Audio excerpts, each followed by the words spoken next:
हमारे पास में भगवान स्वयं कहते हैं जो मैंने तुझे दिया है वो मुझे तू दे। भगवान ने कभी ये नहीं कहा कि मुझे वस्त्र देना, भगवान ने कभी ये नहीं कहा कि मुझे आभूषण देना, भगवान ने ये कभी नहीं कहा कि मुझे बादाम्बर पीताम्बर ये देना। भगवान कहते हैं जो मैंने तुझे दिया है तू वो दे दे।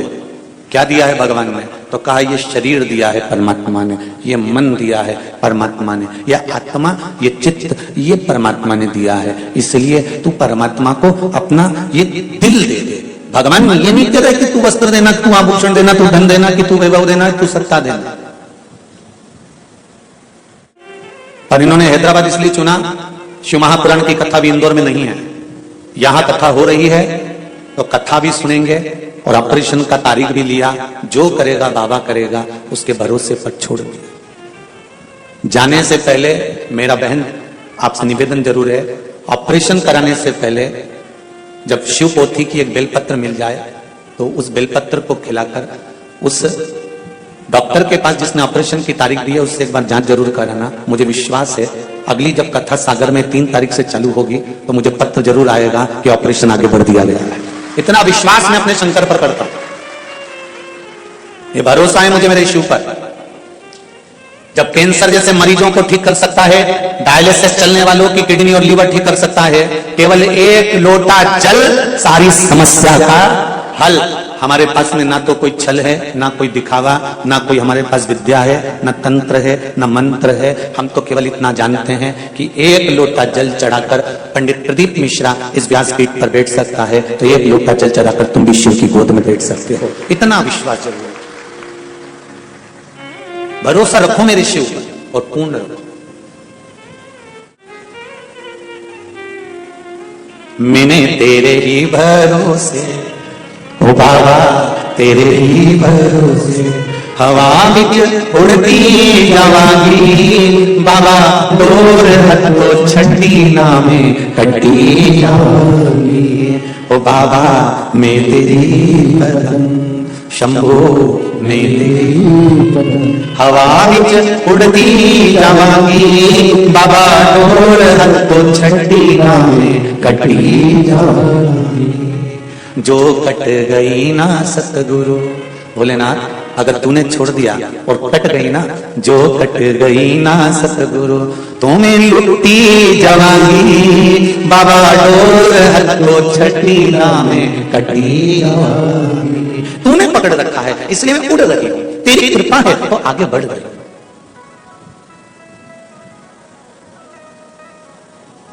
ऐसा नहीं है जीवन में दुख नहीं आया। मानव का शरीर केवल 2 कारण से मिला है, कर्म का भोग भोगने के लिए और एक भगवान का भजन करने के लिए। जब 2 कारण से मनुष्य का शरीर मिला है तो कर्म का भोग तो भोगना पड़ेगा। सुख आएगा तो दुख भी आएगा, दुख आया है तो सुख भी आएगा, कि दोनों चलते रहेंगे। पर उस दुख में परमात्मा का भजन करते रहना है और सुख में भी उसको याद करते रहना। डल्ला के गद्दे पे सो रहे हो, सोफे पर बैठे हो, एसी के कमरे में बैठे हो, खूब आराम से तुम आनंद के साथ में गोलगप्पा खा रहे हो, चाहे तुम चम्मक लड्डू खा रहे हो, चाहे तुम पानी बतासा खा रहे हो, जो खा रहे हो उसमें परमात्मा को याद करते हुए कि तेरी कृपा से आज मुझे ये शरीर मिला है, तेरी कृपा से आज मैं ये चाट खा रहा हूं, तेरी कृपा है जो मैं इतने प्रेम से खूब आनंद से भोजन कर रहा हूं। नहीं तो कई तो 30 साल के 25 साल के कैंसर हॉस्पिटल में पैसे के बैग लेकर खड़े हैं कि मेरी बहू को ठीक कर दो, मेरे बेटे को ठीक कर दो। अरे उनको देखकर परमात्मा से कहना कि तूने मुझे सही रखा है, ये तेरी कृपा है, तेरी कृपा नहीं होती तो आज मैं भजन नहीं कर पाता, ये तेरी उधार।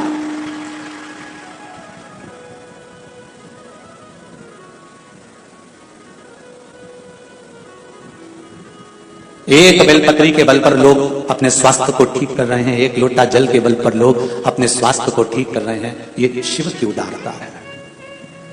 बीपी हो, शुगर हो, जो भी थायराइड हो, शरीर में कोई खाज हो गई हो, शरीर में कोई रोग हो गया हो, उसका सबसे सुंदर तरीका है शंकर पर चढ़ी हुई एक बेलपत्र शिव के मंदिर से उठाकर, कम से कम रोज नहीं खा सकते तो हफ्ते में 1 बार 2 बार शिव से कहकर कि तू दुनिया के रोग हर लेता है, तुझे महामृत्युंजय कहते हैं, मृत्यु को तू जीतने वाला है, तो मेरे शरीर में कोई रोग कैसे रह सकता है शंभू। और उस बेलपत्र का सेवन करना है। नहीं खा सकते तो उसके मंदिर के द्वार पर भी जाकर उसको शीश नवाओगे, उतने में भी सुख है। शंभु शंकर मृत्यु लोक के देवता, पृथ्वी के, जो पृथ्वी से जुड़ा हुआ होता है उसका अगर हमने आदर करना चालू कर दिया, उसका सम्मान करना चालू कर दिया, तो आप रूप आपको भी आदर मिलना, सम्मान मिलना चालू हो जाता है। चलो एक बात बताओ, एक दिन हाथ ने पैर से पूछा कि पैर ये तो बता, सारी दुनिया के लोग सिर तेरे ही पांव में क्यों झुकाते हैं, कभी कोई सिर हाथ पे क्यों नहीं झुकाता? हैदराबाद में किसी को देखा तुमने कि सिर हाथ पे झुकाया? किसी ने सिर पे झुकाया? किसी ने सिर हृदय पर झुकाया हो? नहीं, सिर झुकता है तो चरण में झुकता है, सिर झुकता है तो पैर पर झुकता है, सिर झुकता है तो पांव पर झुकता है, सिर कभी हाथ पर नहीं झुकता। तो पैर ने हाथ से कहा कि मैं जमीन पकड़ कर चलता हूं, इसलिए दुनिया के लोग मुझे सिर नवा कर जाते हैं। मैं जमीन नहीं छोड़ता, मैं भूमि नहीं छोड़ता। आप कितने भी करोड़पति बन जाओ, कितने भी धनपति बन जाओ, तुम्हारे पास में कितनी भी धन आ जाए, कितनी भी संपदा आ जाए, कितना भी वैभव आ जाए, कितने भी दौलत तुम्हारे घर में आ जाए, कितनी भी संपदा तुम्हारे घर में आ जाए, कितना भी वैभव तुम्हारे घर में आ जाए, करोड़ों की संपदा तुम्हारे घर में आ जाए, और तुम जमीन मत छोड़ना, ये मत उड़ने लगना कि मैं बहुत पैसे वाला हो गया, मैं बहुत धनपति बन गया, मैं बहुत वैभवपति बन गया। जिस दिन तुमने जमीन छोड़ दी उस दिन तुमको कोई नमन नहीं करेगा, तुमको हृदय से कोई ध्याएगा नहीं, तुम्हें हृदय से कोई याद नहीं करेगा। भूमि को पकड़ कर चलोगे तो तुम्हें लोग याद करते रहेंगे कि हाँ ये व्यक्ति है, ये जीवन का सुख है।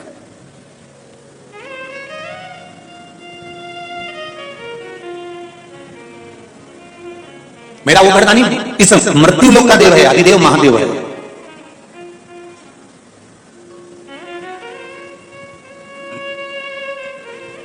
दुख केवल धन और देवों का नहीं, कई बार तो दुख हमको भी हो जाता है। जब किसी लड़के को देखो तो उस लड़के की जब शादी होती है और दुल्हन के साथ जब गार्डन में और लॉन में और शादी के स्टेज पे जब वो प्रवेश करता है पत्नी के साथ, और क्या डीजे पर गाना बजता है, अजीबो शहंशाह, ये गाना बजता ना, क्या है उसकी धुन?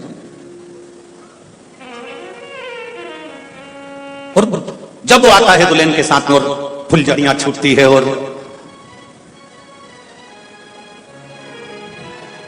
कहे अजीबो गरीब शहंशाह, और क्या धूम धड़ाके से शहंशाह। दुख कब होता है? जब उस शहंशाह की शादी हो जाती है और बनियान और पजामे पे दूध की थैली लेने जाता है,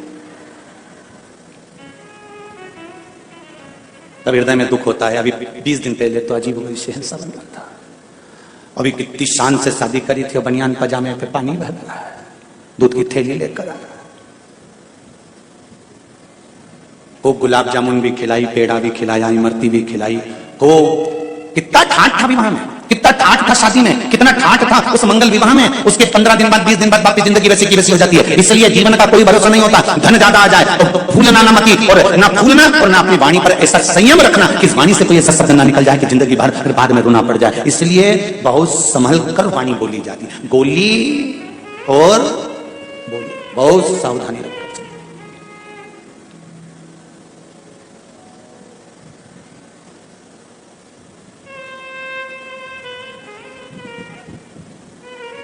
आपकी वाणी में अगर संयम है, धन के वैभव से आप ये ना सोच रहे हैं कि बहुत बहुत वैभव मिल गया तो आपको बहुत आनंद के, ना ना ना ना।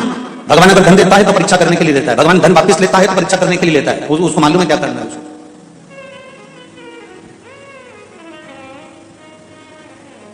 नवग्रह शिव महापुराण की कथा चल रही है, बाहेती परिवार द्वारा भाग्यनगर हैदराबाद की इस पावन धरा से।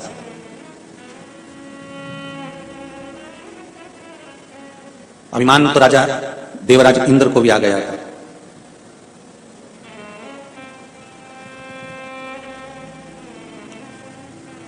सभा में बैठे थे सिंहासन पर, और सिंहासन पर बैठे बैठे उस समय पर अप्सराओं का नृत्य देख रहे थे और देवगुरु बृहस्पति का आगमन हो गया था।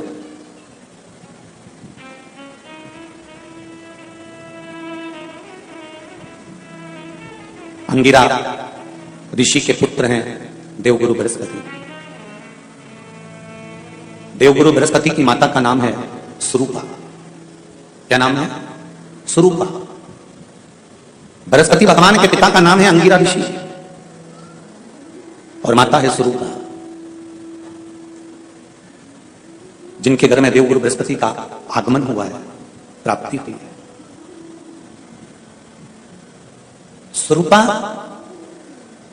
गंगा जी के जल से कंकर उठाकर उस कंकर को हथेली पर रखकर शिव के उस स्वरूप को गंगा का जल समर्पित करती थी।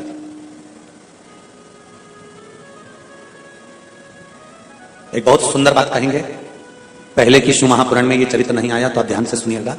16 श्राद्ध में, श्राद्ध पक्ष में घर में अगर गंगा का जल हो, आपके घर में अगर गंगा जल रखा हो, श्राद्ध पक्ष में तुलसी के क्यारे के पास में एक छोटी सी कटोरी रखकर घर का कोई भी व्यक्ति, चाहे महिला हो, पुरुष हो, पुत्रवधू हो, बच्चे हो, कोई भी हथेली में गंगा जल लेकर अपने पूर्वजों का स्मरण करकर, और वो गंगा जल काशी विश्वनाथ के नाम से अपने पूर्वजों का नाम लेकर वो कटोरी में अगर 5 बार या 7 बार छोड़ देता है तो उसके पूर्वजों को पिंडदान और तर्पण की जरूरत नहीं पड़ती, उनको मोक्ष प्राप्त हो जाता है। अगर आपके घर में गंगा जल रखा हुआ हो तो वैसे तो मुझे विश्वास है कि हैदराबाद के नगर में भले आप रह रहे हो, भले आप भाग्यनगर में रह रहे हो, पर इतना विश्वास तो है कि सबके घर में गंगा जल जरूर होगा। इतना विश्वास तो मैं कह सकता हूं और कर सकता हूं कि सबके घर में होगा गंगा जल। गंगा जल का प्रयोग एक तो पितरों के लिए, दूसरा श्रावण के महीने में किसी भी एक सोमवार को, अगर व्यापार नहीं चल रहा है, नौकरी नहीं मिल रही है, तो कोई तकलीफ आ रही है, तो कोई कष्ट आ रहा है, कोई रोग बढ़ रहा है, डॉक्टर से ऐसा लग रहा है कि ये बड़ी बीमारी बताने वाला है, शरीर में कोई गांठ पड़ गई है और वो जांच के लिए गई है, तो बिल्कुल श्रावण के महीने में किसी भी एक सोमवार को गंगा जल लेकर जाइए शिव मंदिर में, शंकर जी के मंदिर में थोड़ा सा गंगा जल नंदी को समर्पित कर, थोड़ा अशोक सुंदरी को समर्पित कर, थोड़ा गणेश और कार्तिकेय को समर्पित कर, थोड़ा सा गंगा जल जया, विषहारा, शामरी बारी, दौतली और देव को समर्पित कर, थोड़ा सा गंगा जल शिवलिंग तक समर्पित कर दो। उस गंगा जल को वापिस झेल कर लेकर आओ, 3 दिन तक लगातार उस गंगा जल को पीना प्रारंभ करो। उसके बाद जांच के लिए आप कहीं पर भी जाइए, बाबा कृपा जरूर करेगा, ये निश्चित था।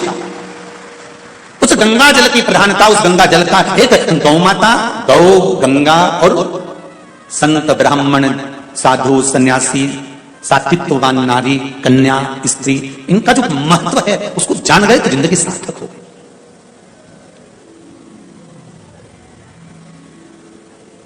इसके महत्व को जानना बड़ा बहुत जरूरी है।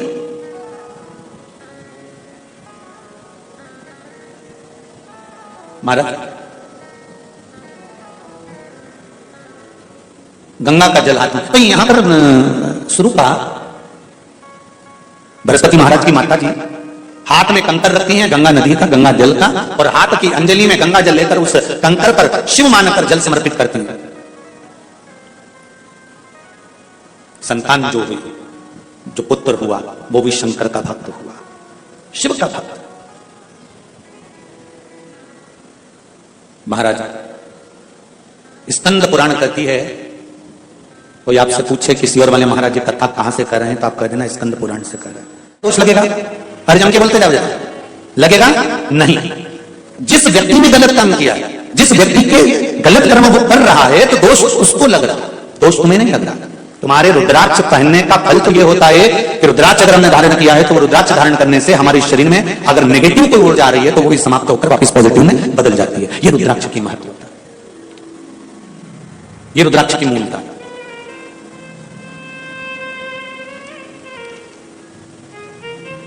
प्रातः समय पर जब हम पितरों के लिए जल छींटते हैं तो क्या गणेश शंख की रेखा का प्रयोग भी कर सकते हैं? नहीं। एक बात का ध्यान दीजिएगा, गणेश मुखी जो शंख होता है, जो बच्चा तोतरा बोलता है, जिसकी वाणी नहीं होती, श्रवण शक्ति किसी बुजुर्ग व्यक्ति की हो, जवान व्यक्ति की हो, या कोई अधेड़ जिसकी श्रवण शक्ति कम होती चली जा रही है, जिसके सुनने की शक्ति कम हो रही हो, बोलने की शक्ति कम हो, वाणी में हकलापन हो, तोतरापन हो, गणेश मुखी शंख वहां काम आता है। गणेश मुखी शंख का प्रयोग वहां होता है। और गणेश मुखी शंख का एक प्रयोग और है, यदि लीवर पर सूजन आ रही हो, डॉक्टर बोल रहा है कि ये आपके आसपास लीवर के आसपास में सूजन है और इसका दवाई होगी, इलाज कराना पड़ेगा, कराओ। डॉक्टर से इलाज भी जरूरी है, ऐसा नहीं है कि इलाज नहीं कराना, कराओ। पर उसके साथ में गणेश मुखी जो शंख है उसके जल का आचमन भी जरूरी है, उसमें फायदा मिलना पड़ेगा। पर होना चाहिए गणेश मुखी शंख। शंख की भी बड़ी विधानता है साहब। एक राक्षस मुखी शंख होता है, जो राक्षस वृत्ति शंख होता है, वो राक्षस वृत्ति शंख अगर घर के अंदर रहता है तो जरा सा कपड़ा पड़ा है तो उसके पीछे विवाद हो जाता है। पानी गिर गया तो विवाद, 5 मिनट बहू लेट उठकर आई तो विवाद, भोजन में कुछ त्रुटि हो गई तो विवाद, भाई भाई में कुछ क्लेश हो गया, जरा सी बात हो गई तो विवाद, देवरानी जेठानी में, इसको कहते हैं राक्षसी शंख की महत्वता। वो शंख जब तक घर के अंदर रहता है तब तक वो आपको अशुद्धता का भाव देता ही रहता है। समझ में नहीं आता। हमने पत्रिका भी दिखाई, हमने वास्तु शास्त्रियों को भी दिखाया, हमने नारायण नाथ वाली भी करवाया, हमने कालसर्प दोष भी करवाया, हमने वास्तु पूजन भी करवाया, हमने सारी पूजन करवाई, उसके बाद भी घर में शंख क्यों नहीं है? तो मतलब पूजन वाले स्थान पर कोई शंख ऐसा रखा हुआ है जिस शंख के कारण हमें दोष लग रहा है। हम सब कुछ बदल दिए पर पूजन के स्थान पर हमने नहीं देखा कि हमने क्या चीज ऐसी रखी है जिससे हमको तकलीफ हो रही है। चलो और सरल भाषा में समझ जाइए। डॉक्टर के पास जाते हो तो डॉक्टर को कहोगे कि मेरे को पेट दुख रहा है, तो डॉक्टर पेट दुखने की अकेले की गोली देगा क्या तुमको? जम के बोलो जरा, जितने लोग बैठे, केवल पेट दुखने की गोली देगा क्या? नहीं, पेट दुखने के साथ में वो 3-4 गोली जरूर लिख कर देगा कि इसका साइड इफेक्ट इस पर ना हो, इससे इसको लॉक करूंगा, इससे एसिडिटी ना हो, इससे ये परेशानी। 3 या 4 तरह की गोली डॉक्टर लिख देता है। सिर दुखा, उसने 3-4 गोली दी। बीपी गड़बड़ हुआ, उसने दिया कि ये ले लेना, जब बीपी लेवल पर जाएगा तब एक गोली पला कर छोड़ देंगे, एक गोली लेते जाना। उसी तरह हमारे जीवन में भी हम जो पाठ कर रहे हैं, हम जो पूजन कर रहे हैं, हम जो अर्चना कर रहे हैं, हम जो चाकरी कर रहे हैं, हम जो स्मरण कर रहे हैं, उसमें क्या पाठ हम कर रहे हैं, हम क्या स्मरण कर रहे हैं? उस पूजन वाले स्थान पर कोई कमी तो नहीं है हमारे? आप आए नहीं और सुबह हो गई, मेरी पूजा की थाली धरी की धरी रह गई। क्यों धरी रह गई? क्यों नहीं आए? मीरा ने बुलाया, भगवान आए। कर्मा ने बुलाया, भगवान आए। ओम नमः शिवाय, श्री शिवाय नमस्तुभ्यम। स्वागत है आपका शिव महापुराण उपाय में। तो दोस्तों, आज हम बात करने जा रहे हैं 24 जनवरी के उपाय के बारे में। 24 जनवरी को कौन सा उपाय करना है और कब करना है, कैसे करना है, पूज्य गुरु पंडित प्रदीप मिश्रा जी ने इस उपाय में बताया है। तो दोस्तों, अगर इस उपाय को आप करना चाहते हैं तो इस कथा को श्रवण कर लीजिए। कथा श्रवण करते ही इस उपाय को कीजिए, आपके जीवन में ज़रूर बदलाव आएंगे। और कमेंट बॉक्स में हर हर महादेव, श्री शिवाय नमस्तुभ्यम जरूर लिखें। आपकी सारी मनोकामना पूरी होंगी। बाबा की कृपा हमेशा आप पर बनी रहेगी। बोले सच्चे दरबार की जय, बाबा भोलेनाथ की जय। बोले हर हर महादेव, श्री शिवाय नमस्तुभ्यम।